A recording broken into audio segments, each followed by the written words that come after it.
What's going on, guys? Radio Graffiti here, and today I want to talk to you guys about TheFlash. Yes, this movie actually does exist. It's finally released. It's actually real. After what?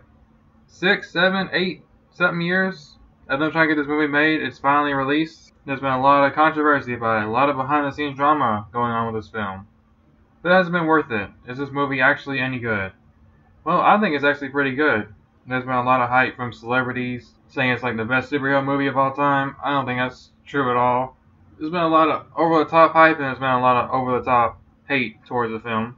Mostly by a lot of butthurt Snyder fans, which is ironic because this is the most Snyderish movie that we'll probably ever get ever again from DC. But anyway, let's talk about the film itself. I'm not going to be judging anything that Ezra Miller has done in real life. It has nothing to do with his actual film. There's been thousands of people that have worked on this film. So let's not shoot down the Flash just because of the lead actor. Alright, so how is the film? Well, most of it is already spoiled on the internet due to people going to fan screenings, and we've already had a lot of details that have been revealed about this film. I feel like it's been common knowledge for over a year now. A lot of this stuff has already been out for a long time, just spoilers for this movie. I feel like also actors and directors have been spoiling stuff as well. So with all that being said, the film itself is actually really good.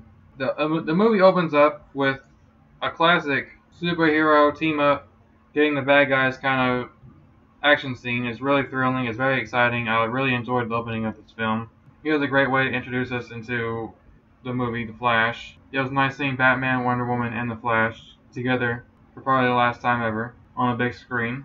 There was some cringy humor in it, I'm not gonna lie. With Batman having the lasso, it was just like, are you kidding me? It went on for way too long, it wasn't funny. Nobody really laughed at it in my theater either.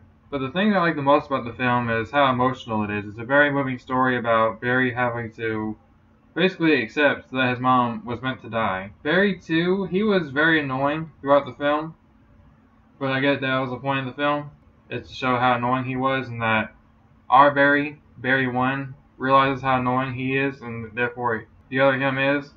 I would have preferred to have seen Ray Fisher alongside the Flash, kind of like the classic Flashpoint story where it has like Thomas Wayne being Batman and it has Superman, it has Aquaman versus Diana, but I know that would have probably been way too much and way too confusing for people throughout the film, but I don't know, I just couldn't help it.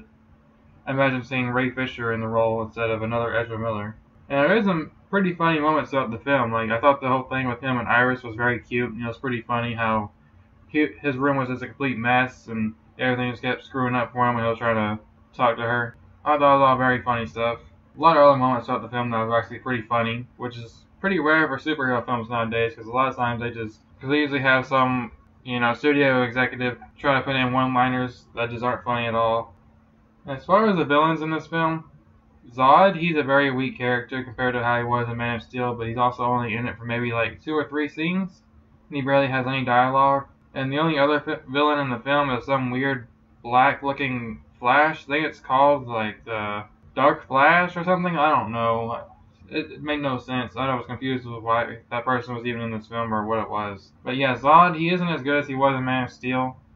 And here he's kind of like, you know, oh, I want to destroy the entire world, and then he just kills Supergirl.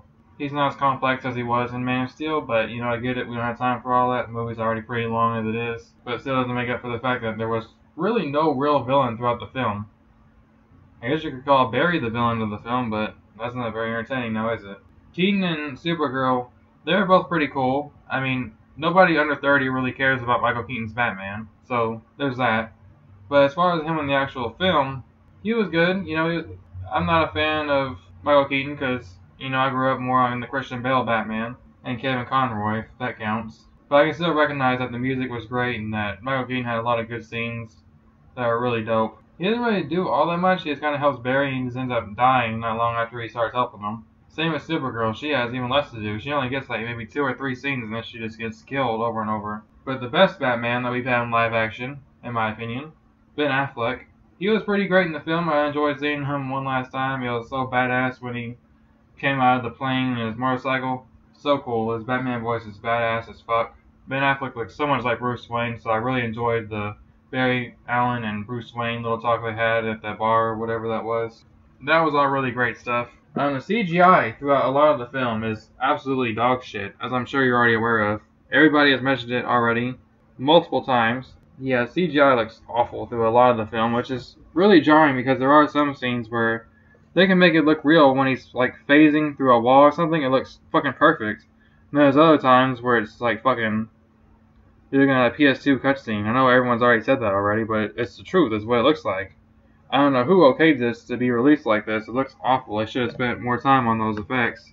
Because this is a very effects-heavy movie, so if it looks a little fake, it takes you out of the film and makes it kind of laughable. Speaking of terrible CGI, one of the worst scenes I've ever seen in a superhero film, maybe just in a film ever, there's a whole bunch of cameos. They show Christopher Reeves, they show Adam West, they show some Supergirl. I don't know. I didn't fucking watch that movie. Nobody did. Nobody in the general audience is gonna know who the fuck any of these people are. And then George Clooney shows up at the end, which is also very weird. All the cameos in this movie just really sucked, besides Aquaman's dad. Well, that was kind of funny because it was just a quick, here it is and then it's gone kind of thing. It wasn't CGI or anything. But all the other cameos, like Nicolas Cage as Superman, are you fucking kidding me? This is god awful. What the fuck? What were they fucking thinking? There are so many options you could have for a fucking cameo in this movie. You have Grant Gustin as the Flash. You have a lot of other actors as the Flash. Hell, John Wesley, he can't stop fucking appearing in the Flash TV show. So I know he'd appear in the movie. All you gotta do is probably take him out for a Happy Meal at McDonald's. He shows up in the Flash like every fucking season. You could have had Christian Bale in this movie. You could have had Henry Cavill, Brandon Routh. Like, there's so many other cameos you could have done. And you went with a bunch of dead actors that nobody's even gonna recognize? Like, what the fuck, man? Hell, even a Stephen Amell cameo or something, that would have been cool. Just anything other than a bunch of dead actors. It was so fucking jarring. This has got to be one of the worst scenes I've ever seen in my life.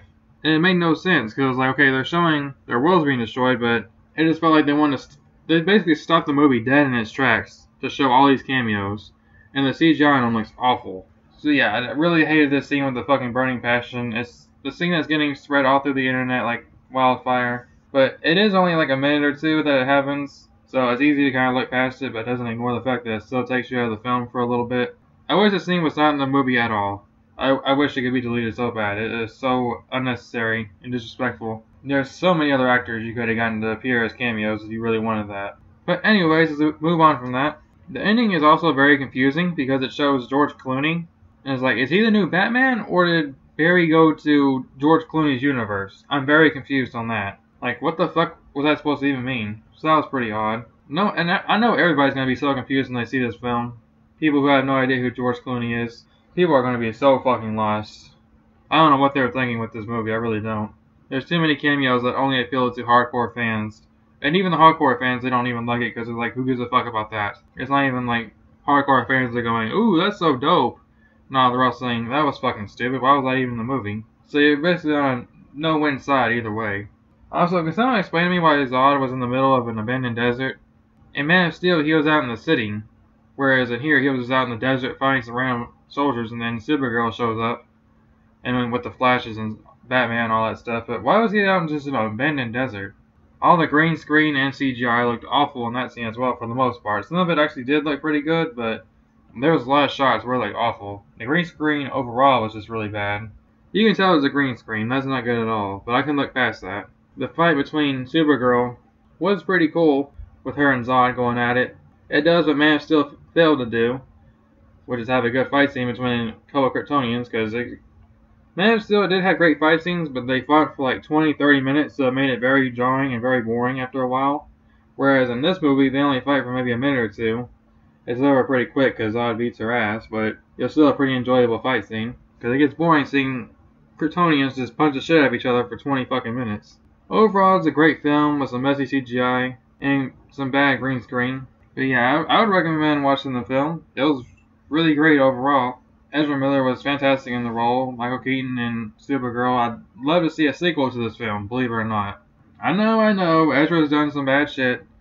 You can recast it if you need to, or you can just kind of put it as water under the bridge, whatever you need to. Say Ezra's getting help. I don't know, I don't really care what you have to do.